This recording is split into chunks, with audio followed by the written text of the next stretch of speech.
What's up, everybody? It's Izzy, and in this video I want to talk about how to pick between conventional and sumo for powerlifting. Now, I know this topic has been beaten to death in the past, and there's generally two approaches that people take to it. One is that people try to decide based on anthropometry, and the other one is that people say, well, just try it and see, do a training cycle of both and see which one is stronger.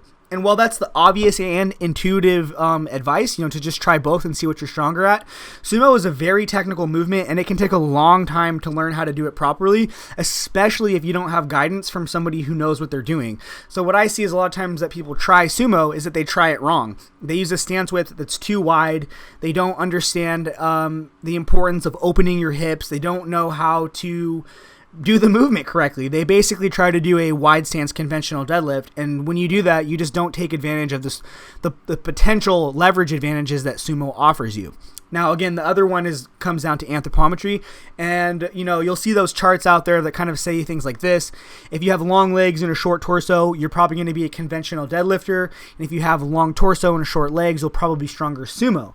And then they also say stuff like if your arms are just super long, you can probably do either one. Well, my experience has been that this is kind of bogus. While it's true for the most part that somebody with a long torso is going to be way better sumo most of the time, just because, with that long torso, and if you have short arms to go with it, you're so bent over in a conventional deadlift, and the lower back demands are so high, and the range of motion is so long that most people with that body type just do so much better sumo because it gets them into a more realistic starting position. However, there are tons of people with short torsos and long legs and really long arms, classic conventional deadlifter physiques, that pull more sumo. Like, you could look at guys like Ed Cohn, really long arms, short torso, long legs for his height, pulled more sumo, even though he was great at both styles. You could look at a guy like Kaylor Woolham today, who pulls 880 conventional and then 915 sumo. You could look at guys like Christoph in the IPF, who super freakishly long arms. He still pulls more sumo, even though he's got that classic conventional deadlifter physique. So again, in my opinion, the whole thing of it being mostly about your anthropometry is not correct. And I think the biggest reason for this is that there is so much more room for individualization within a sumo technique, right? You could have a very narrow stance. You could have a wide stance. You could have something in between. You could have, a more high hip height. If you got, let's say, long femurs. You could have somebody with a very upright back with that long torso. And, all of these people can find a configuration that enhances their leverages because there's just so many more options. And so what I've really seen is that actually, for the people who know how to do sumo properly in terms of technique and who have the right hip structure and overall hip mobility to open their hips in the sumo position, pretty much anyone of any body type can find a sumo configuration where they are stronger. And I would say that the vast, vast majority of lightweights and middleweights in powerlifting are going to end up better sumo if they practice and master sumo technique. And it's much more difficult to do than conventional, since, conventional, I'm not saying conventional deadlifts are not technical, but you can get away with just kind of massive round back rage pulling and be a really decent or even great conventional puller like that, whereas you really will struggle to do that sumo. A lot of round back, wide stance sumos don't end up being working out very well at maximal loads. So again, there's just a ton more room for individualization within sumo technique, so a lot of people can find something that enhances their personal leverages and do better with it. There's other reasons as well, like a lot of times people are low bar squatters, and low bar squatting can tend to beat up your back depending on how you're built.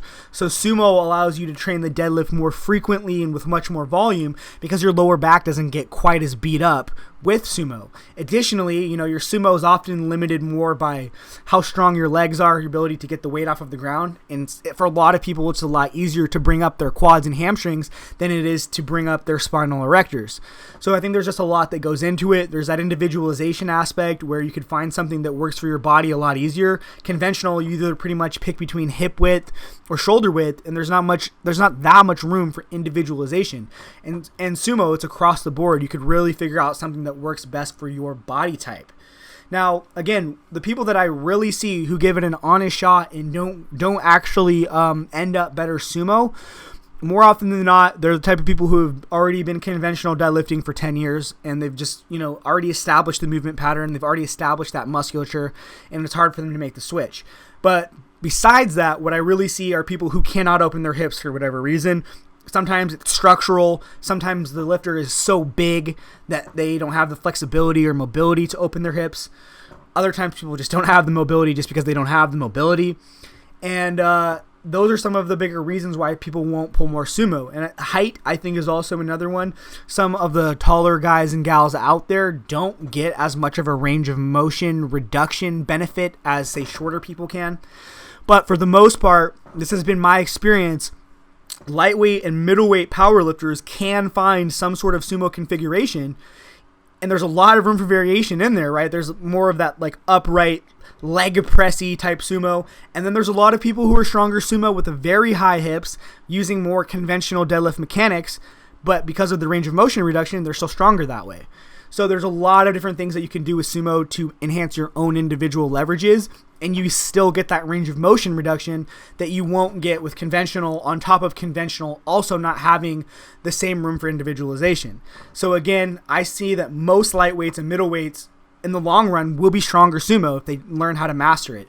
It's really when you start to getting to taller, bigger lifters and people who just don't have the hip structure for sumo where conventional is going to be their best bet long term.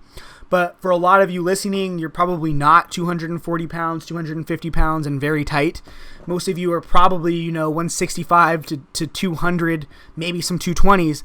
And a lot of you will be able to find something, assuming that you have good hip flexibility and mobility, that works better for you than conventional. And that's just my opinion on it. So anyways, guys, let me know in the comments whether or not you agree with what I'm saying, whether you're a sumo puller or a conventional puller, what works for you and what doesn't. It's always interesting to hear from other lifters so that we can, kind of expand our anecdotal database of successful and unsuccessful attempts with various techniques in powerlifting. As always, my friends, have a nice day and good luck with your training. Peace.